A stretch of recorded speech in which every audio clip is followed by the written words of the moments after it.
Hey everyone, thanks for stopping by the movie Hangout. Well, Quentin Tarantino's latest movie, Once Upon a Time in Hollywood, has gone to theaters. It's getting rave reviews. A lot of people love him. A lot of people love the movie, and there's one person though that does not like it, and that is Bruce Lee's daughter. So here, reported by The Wrap, take that for whatever it is. A lot of other sources too. I just happen to like this particular article. Bruce Lee's daughter, saddened by mockery in Once Upon a Time in Hollywood. And I have to say, that was one thing that I did notice, even in the trailer. There's a scene where Bruce Lee is on the set of one of his movies, and Brad Pitt's character, who's a professional stuntman in the movie, they kind of do like a little square off, and it just kind of makes Bruce Lee look like an egomaniac, like delusional. And when I saw that, it was funny, but I was like, oh man, like kind of makes Bruce Lee look like a dick, you know? And I don't know. I don't know how I feel about that. So let's just go through it. So Bruce Lee's daughter, Shanna Lee, says it was disheartening to see Quentin Tarantino depict her father in Once Upon a Time in Hollywood as an arrogant a-hole who was full of hot air. In the film, Brad Pitt's stuntman character Cliff Booth trades cocky insults with Bruce Lee, and the two agree to an informal best 2 out of 3 rounds fight on the set of the Green Hornet TV show. I gotta say that Mike Moe, I think that's how you pronounce his name, he looks exactly like Bruce Lee. So if they ever do a biopic, I hope he plays him. He looks exactly like him. Lee easily knocks Booth down in the first round, but in the second, Booth slams Lee into a car, stunning him. The fight is interrupted before the third round. Shannon Lee said it's disheartening to see her father portrayed as an arrogant blowhard because, in truth, as an Asian American in 1960s Hollywood, he had to work much harder to succeed than Booth and Rick Dalton, played by DiCaprio, the fictional white protagonists of the film.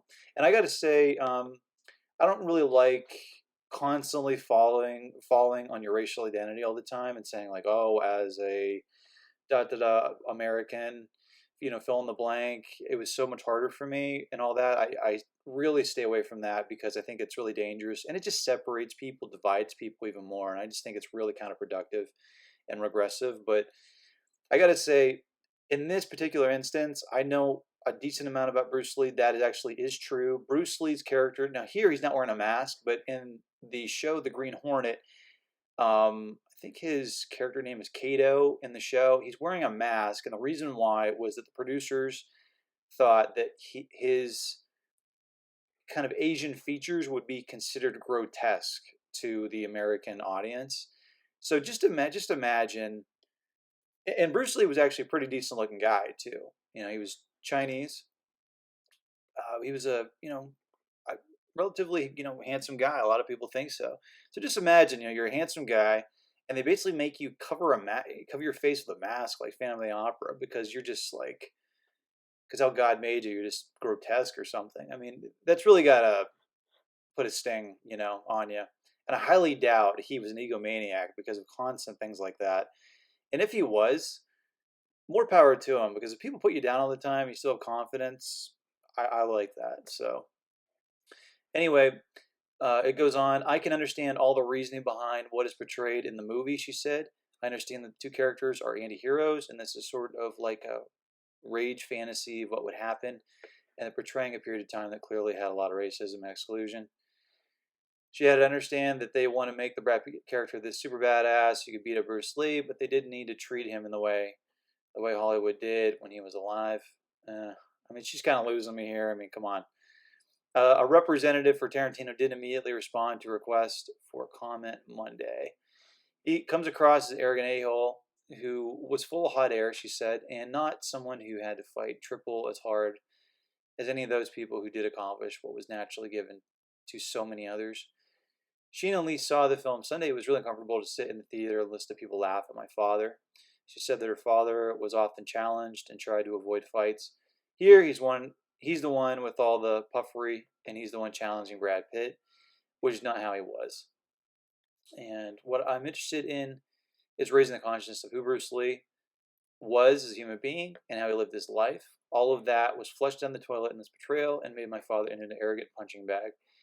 I can get where she's coming from, but it's her dad. Obviously, if it was any of our dads, we'd be extra sensitive to it. It might react like that.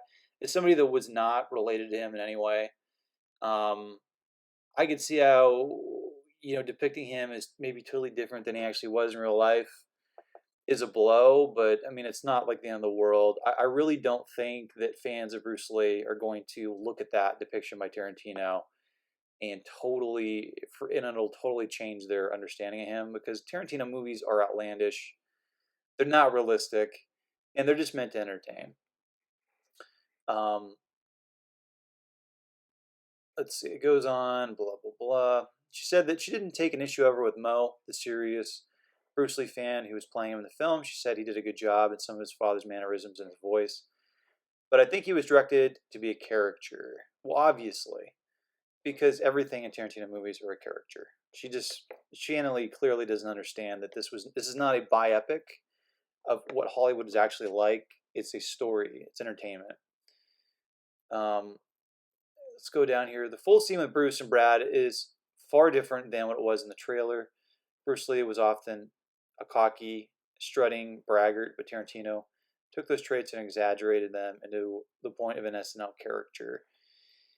He said the argument that leads into the fight with Booth, in which Lee said he could turn Cassius Clay into a cripple, would never have happened. Bruce revered Cassius Clay. He never trash talked him in real life. Bruce never used jumping kicks. Okay, these are people, you know what? These people clearly don't understand Tarantino movies. This isn't Steven Spielberg doing a World War II biopic, right? Where, like, this isn't Saving Private Ryan or um, We Were Soldiers or something like that. This is clearly a popcorn movie. Anyway, given how sympathetic Tarantino's portrayal of Steve McQueen, Jay Sebring, and Sharon Tate is, I'm surprised he didn't afford the same courtesy to Lee, the only non-white character in the film. He could have achieved the same effect using Bruce to make Brad Pitt's character look tough without the mockery. I suspect the reason felt the need to take Bruce Lee down a notch is because Lee's introduction of Eastern martial arts to Hollywood might choreographically represent a threat to the livelihood of the old Western stuntman, who are often incapable of adapting to a new era. Well, duh.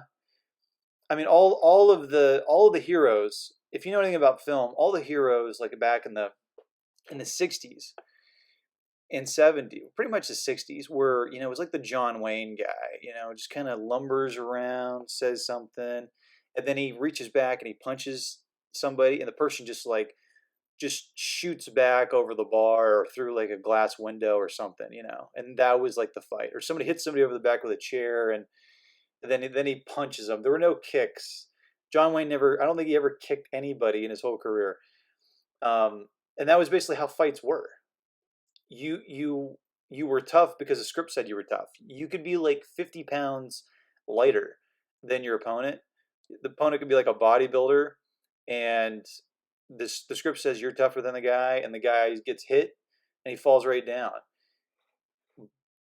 Bruce Lee totally changed the game because he looked like he could beat anybody up, because he probably could beat anybody up because of his athleticism. So yeah, it was a threat, of course, but everything new is a threat to everything that has been around. So, but anyway, I thought it was interesting how she really got upset about this when, I mean, if you just look at this, yeah, he looks like him, but even the saturation of the color, how they graded the color in the film, it's meant to be, a popcorn 1960s movie.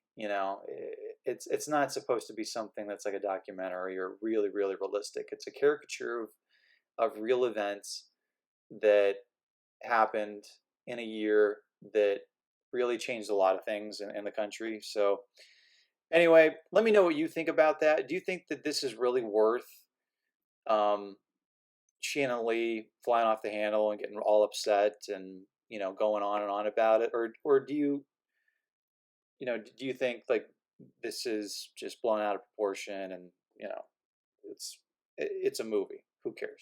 Comment below, let me know. And as always, if you want to get future rants, reviews, and original content, click subscribe. Later.